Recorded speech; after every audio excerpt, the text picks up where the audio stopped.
Guys, here's a quick plug.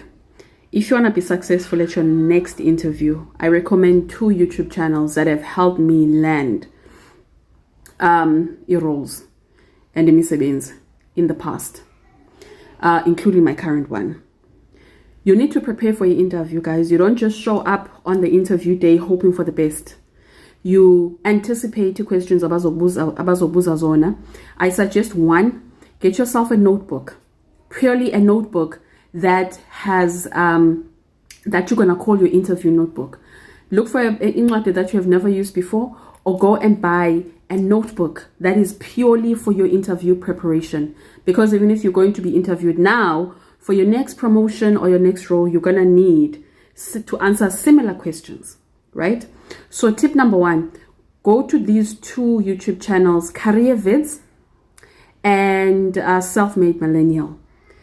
The one is Self-Made Millennial, the lady who guides you through the interview process. It's Madeline Mann. So go to these 2 channels on YouTube and prepare for your next interview to the T. They will help you on how to answer questions, the critical questions like, tell me about yourself.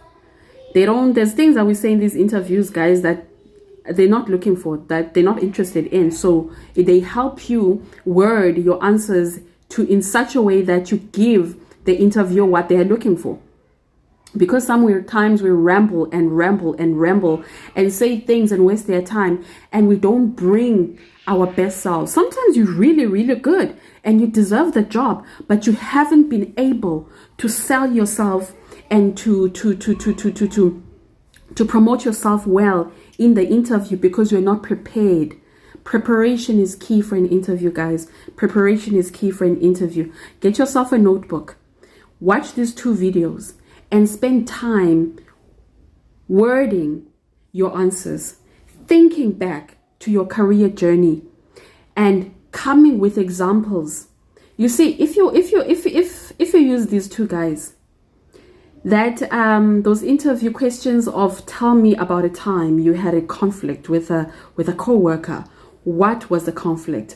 How was it resolved? Those kind of things will not faze you. You will be so prepared. You will have 3 answers for that one question. That's how prepared you're going to be for these interviews. You'll be able to sell yourself well. You'll be able to communicate with your interviewers well enough for you to get the job. Sometimes it really boils down not to the experience and not to the experience and not to the CV, but how you sell yourself and how you communicate your ability.